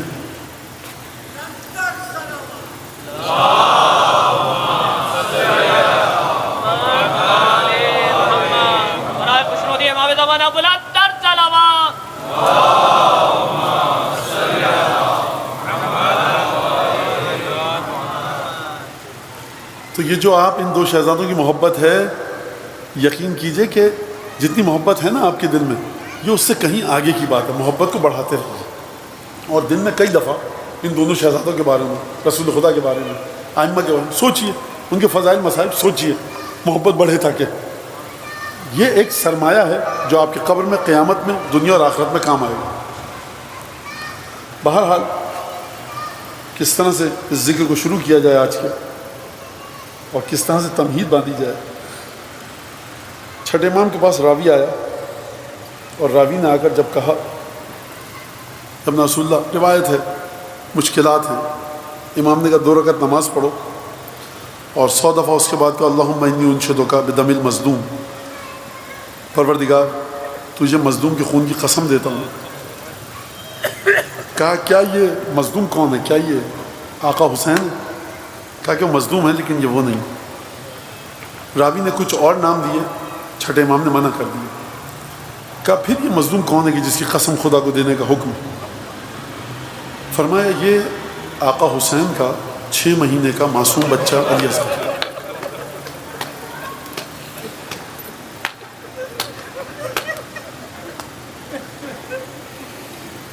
دیکھیے اگر آپ اس واقعہ کربلا میں یہ پڑھیں کہ 6 مہینے کا ایک بچہ مارا گیا، یہ آپ کی قابل فہم ہے؟ یہ بات کیسے مارا گیا؟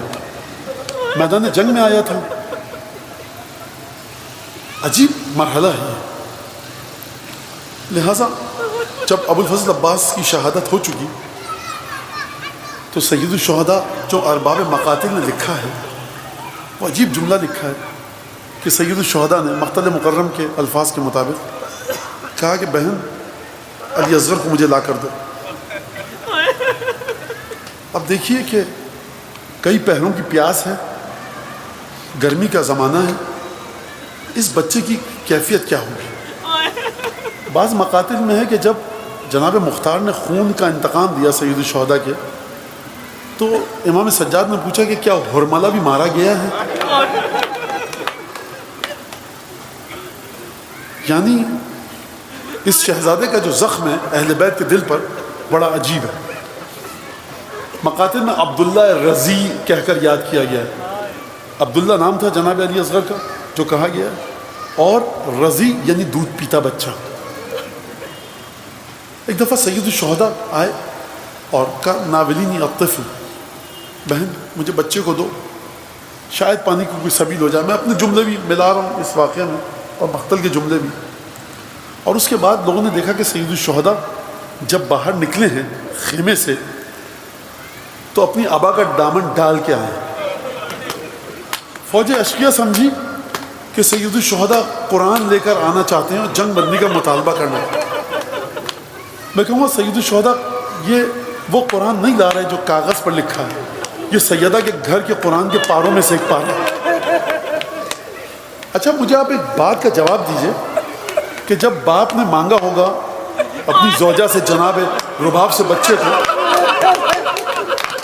اور دیکھیے کریم جب وعدہ کرے نا کوئی،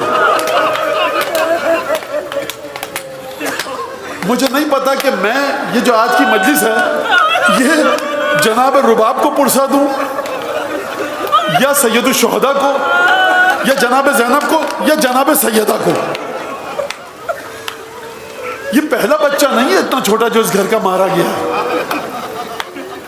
اچھا اگر باپ حسین ابن علی جیسا ہو اور یہ کہہ کر جائے کہ بچے کو دو شاید پانی کی کوئی سبیل کر لیں، تو مجھے بتائیے کہ ماں نے کس اعتماد کے ساتھ دیا ہوگا. بس ایک دفعہ سید الشہداء جب مقتل میں لائیں تو ارباب مقاتل نے لکھا ہے کہ کانا یتلظہ، جب بچے کی آخری سانسیں چل رہی ہوں نا، یتلظہ کا مطلب یہ ہے کہ جس طرح سے مچھلی کو پانی سے باہر نکالا جائے اور اس کے بعد کبھی مچھلی اپنا منہ کھولے کبھی بند کرے، یہی جملہ ارباب مقاتل نے لکھا ہے جو ارباب مقاتل کے جملے ہیں. اما ترونہ کیف یتلظہ ان لم ترحمنی فرحموا ھذا الطفل الرضی. اگر تم مجھ پر رحم نہیں کر رہے تو کم از کم اس دودھ پیتے بچے پر رحم کرو. تم نہیں دیکھ رہے کس طرح سے ماہی بے آب کی طرح سے یہ کبھی اپنے دہن کو کھولتا ہے کبھی بند کرتا ہے. میں دونوں روایتوں کو ملا کر پڑھوں گا. ایک دوسری روایت میں یہ ہے فاراد ان یقبلہ، حسین نے علی اصغر کو اٹھایا، ایک دفعہ بوسہ لینا چاہتے تھے، بوسے سے پہلے ہرملہ نے تیر چلایا. فذبحت طفل من الورید الی الورید، بچہ باپ کے ہاتھوں پر ہمک کر رہے.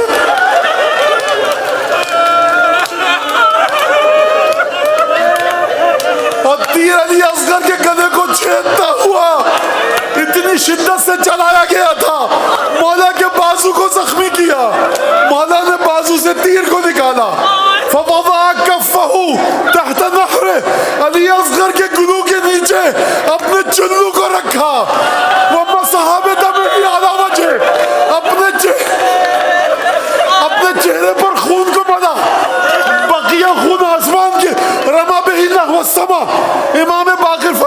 حدیث ہے فلم یرجع منہ قطرۃ، ایک قطرہ لوٹ کر نہ آیا.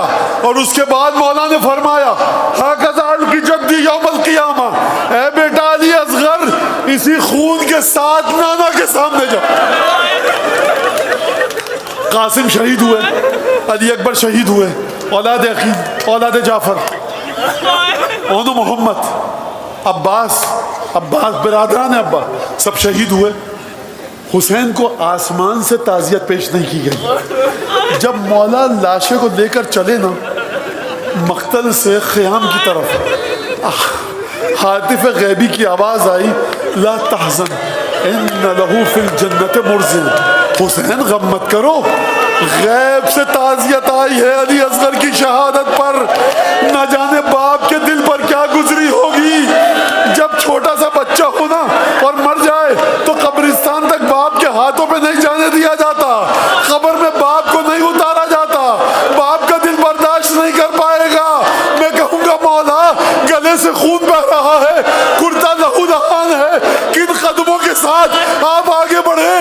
پروردگار نے جب یہ منظر دیکھا مولا کی بے کسی نہ دیکھی گئی.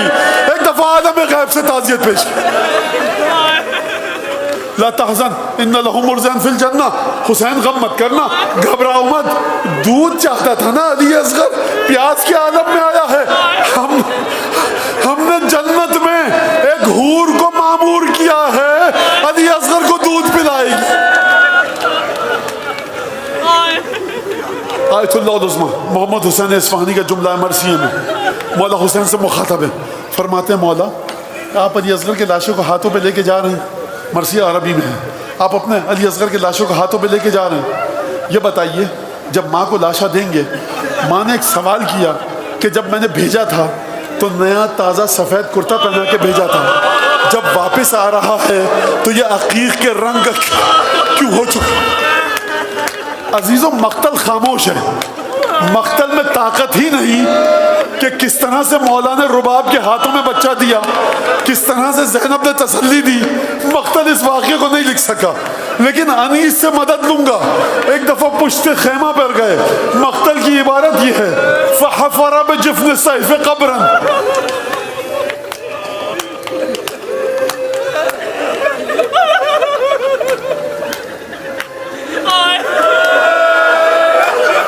حسین کو پانی کا جام بھی چاہیے ہوتا تھا نا، دوڑ کر کبھی اکبر لاتے تھے، کبھی عباس لاتے تھے. مظلومیت مولا کی دیکھو، اکیلا باپ ہے، 6 مہینے کے بچے کی قبر فحفر بجفن السیف قبرا، تلوار نکالی کنارے پر رکھی، تلوار کے خلاف سے قبر کو کھودا.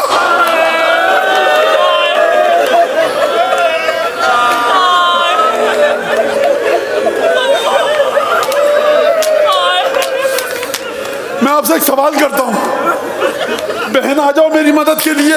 بہن آتی، حسین کا دل نہ مانا، اتنی دکھیاری بہن سے کیسے مدد؟ یہ غم حسین نے اکیلے سہا ہے.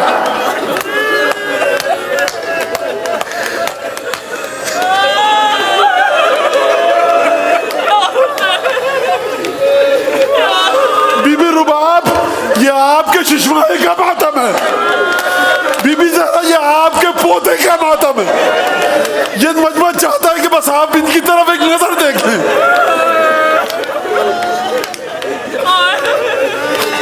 تلوار کی جفن سیف ہی، تلوار کے خلاف سے قبر کو کھودا.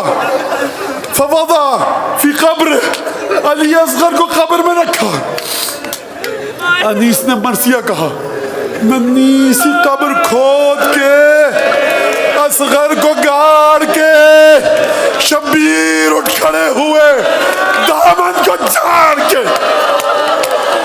دامن جھاڑنے کا مطلب سمجھاؤں تم کو، یعنی پروردگار عباس تھا دے دیا، اکبر دے دیا، اولاد عقیل دے دی، اولاد جعفر دے دی، آل ابو طالب کٹ کے مر گئی کربلا میں. پروردگار یہ ششماہ تھا جھاڑ لیا، یہ بھی تجھے دے.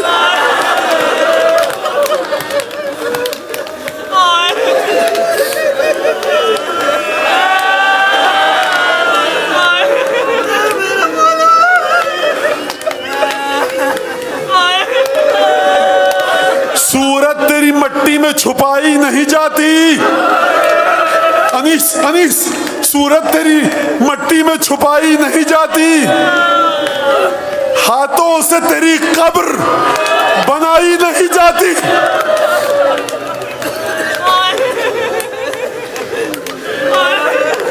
انیس شمشیر سے کھودی لحد اصغر بے شیر, جس وقت رکھی قبر میں وہ چاند سی تصویر, صابر تھے پاش کے شہوالا نکل آئے, نزدیک یہ تھا منہ سے ہر کلیجہ نکل آئے. کیا سمجھ رہے ہو مولا اکیلا ہے, تلوار سے قبر کو دی, قبر کو مٹی میں حضرت کی تصویر کو رکھ, کن قدموں سے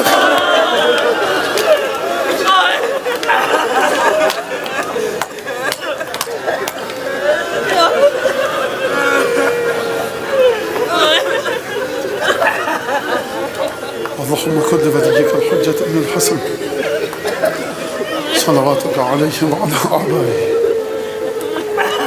في هذه الساعة وفي كل ساعة ولا